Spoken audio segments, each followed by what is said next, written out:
Bienvenue au rapport FAC sur l'industrie des aliments et boissons transformés 2021. Mon nom est Jean-Philippe Gervais, je suis économiste en chef chez FAC et je dresserai pour les 15 à 20 prochaines minutes le portrait, oui, des bouleversements que l'industrie a connus en 2020, mais aussi j'offrirai les perspectives pour l'année 2021. Somme toute, la performance de l'industrie en 2020 a été positive. Si on regarde par exemple un indicateur comme le PIB pour le secteur des aliments transformés, bien on a eu une contraction du PIB inférieure à la contraction du PIB que l'on a observé pour l'ensemble de l'économie canadienne. Il n'y a aucun doute que le secteur de la transformation alimentaire a un poids économique important, non seulement dans la filière agroalimentaire, mais aussi dans l'économie canadienne dans son ensemble. Et j'ai aucun doute aussi que le secteur de la transformation alimentaire sera un des moteurs de la reprise économique du Canada en 2021. Les perspectives, somme toute, sont positives en 2021 pour deux principaux facteurs. Premièrement, on voit qu'à l'interne, si on regarde le Canada, le revenu disponible des consommateurs canadiens a augmenté de façon appréciable en 2020. Il a augmenté de près de 9 %, le taux d'épargne des consommateurs a augmenté, leur situation par rapport au crédit versus le revenu disponible, c'est quelque peu amélioré aussi. Donc, en quelque sorte, une demande latente, si on veut, dans le secteur. Il y a un revenu disponible qui est sur les lignes de côté et lorsque l'économie sera en mesure de rouvrir pleinement de façon sécuritaire, quelque part en 2021, bien, on pourra probablement assister à une hausse des dépenses des consommateurs et la filière agroalimentaire, dont l'industrie de la transformation, devrait en bénéficier. Deuxièmement, la demande pour les aliments canadiens reste très forte sur les marchés étrangers. Premièrement, notre balance commerciale avec les États-Unis s'est améliorée. Il y a un programme de stimulus économique important aux États-Unis, donc la croissance économique des États-Unis devrait être très appréciable en 2021, ce qui fait en sorte que la demande pour les produits alimentaires canadiens va être aussi forte. Il y a aussi une perspective ou une possibilité de diversification des exportations canadiennes vers d'autres marchés autres que les États-Unis. On a une entente avec l'Europe, on a une entente avec certains pays asiatiques. Le Japon est toujours un marché très intéressant pour nous. Donc, il y a une possibilité de continuer à diversifier nos exportations vers ces marchés-là. Et la demande pour les produits canadiens devrait rester très forte en 2021. Mais même si les perspectives sont positives, il y a quand même des défis à l'intérieur de l'industrie de la transformation. Par exemple, un défi de productivité. On a des défis de main-d'œuvre disponibles qui sont assez importants, des pressions sur la structure de coûts des entreprises de transformation. Donc, même si les perspectives sont positives, il y a quand même certains défis qui sont importants. Faisons donc le survol des 8 principaux secteurs décrits à l'intérieur de notre rapport.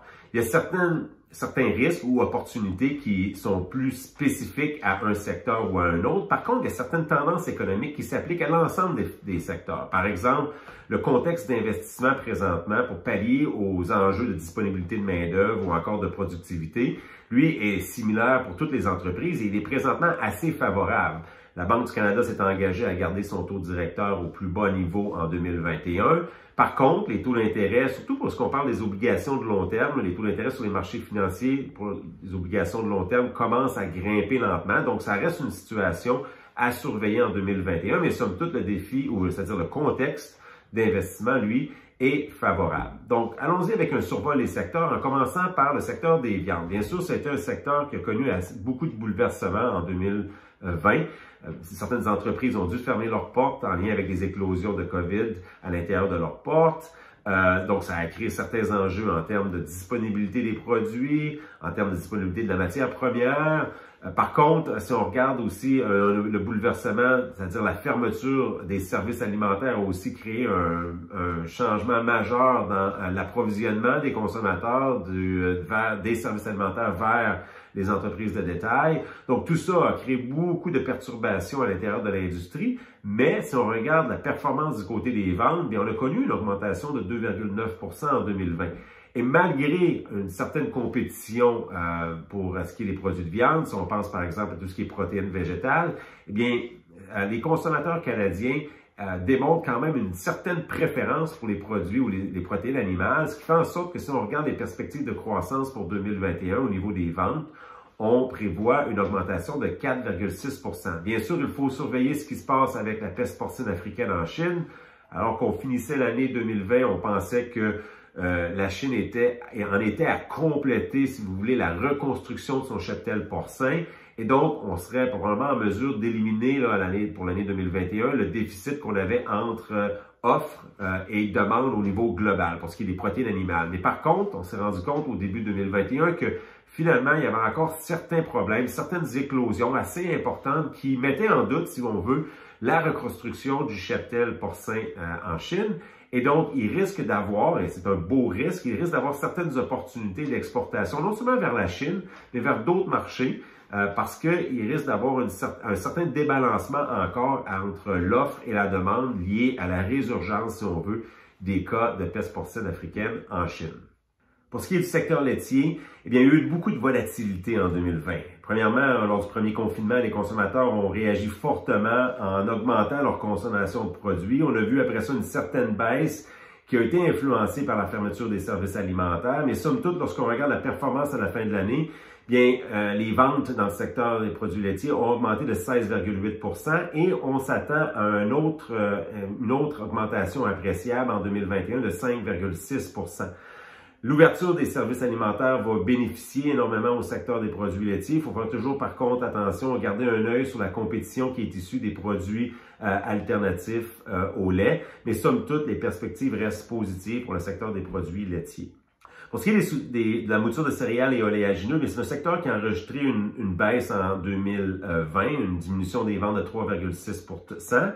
Les exportations ont augmenté, mais à un rythme moins élevé que les importations. Donc, il y a eu une concurrence assez importante sur le marché canadien, ce qui fait qu'on a eu enregistré un certain déclin des ventes. Par contre, lorsqu'on regarde le rebond potentiel en 2021, bien, celui-ci est largement causé par des perspectives très, très positives vers des marchés étrangers comme la Chine, par exemple, qui devrait causer une hausse des exportations de produits céréales et oléagineux du Canada. Les ventes des produits du sucre et de confiserie ont enregistré un déclin en 2020, dis-je bien, de l'ordre de 7,7 %. On prévoit un rebond en 2021 de 12,3 %, en majeure partie lié à la performance de l'économie américaine. En fait, 94 % des exportations canadiennes de produits de sucre et confiserie vont vers les États-Unis et le Mexique. Et à ce titre, les perspectives économiques favorables du côté américain vont pousser à la hausse la valeur des livraisons dans le secteur. Si on regarde maintenant du côté des fruits et légumes transformés, bien, on a eu une performance appréciable en 2020 de l'ordre de 9,9 %. On prévoit des ventes qui vont se stabiliser en 2021, donc il va être difficile de respecter la croissance significative que l'on a enregistrée en 2020. Par contre, les marchés du Japon, de la Chine et autres pays asiatiques procurent des bonnes opportunités d'expansion de ce côté-là.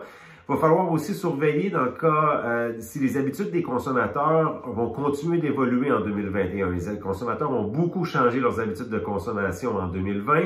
Je pense que ces habitudes-là vont continuer d'évoluer. Certains comportements qu'on a vus comme l'achat local, etc., vont être encore une fois à l'avant-plan de leurs habitudes de consommation en 2021.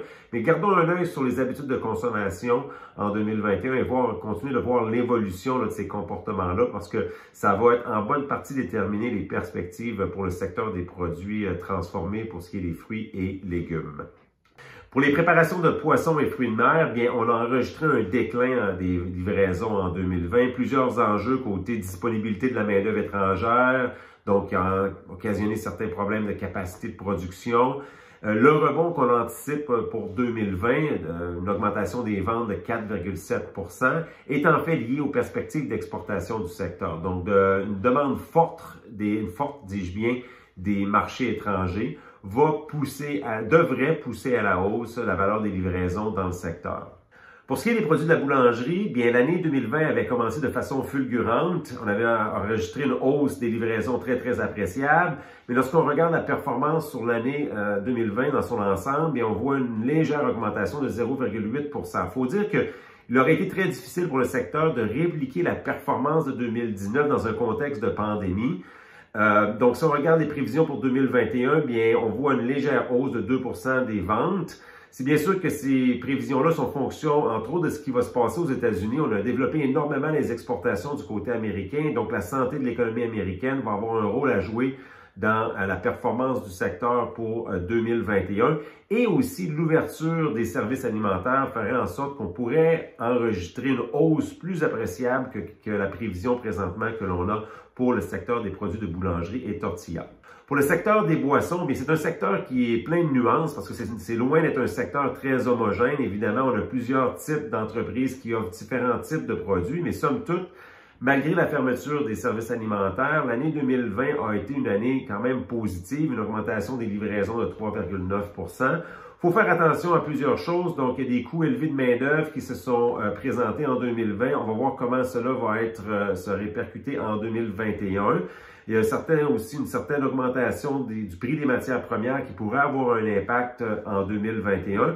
Mais présentement, on regarde les perspectives et on voit qu'on a des prévisions de 4,9 % de croissance des ventes pour le secteur des boissons dans leur ensemble. Donc, au fur et à mesure que, par exemple, les services alimentaires ouvriront, on pourrait assister à une croissance un peu plus forte et voir ce phénomène de demande latente-là que l'on discutait au tout début du vidéo se répercuter de façon favorable dans l'industrie du secteur des boissons transformées.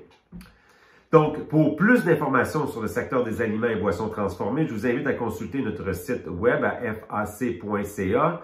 Et pour plus d'informations sur les prévisions économiques, bien à fac.ca/services économiques, c'est là que nous procédons à notre mise à jour des perspectives dans l'année, de tout le courant de l'année, des différents secteurs qui sont inclus dans le rapport de l'industrie des produits et aliments transformés. Merci.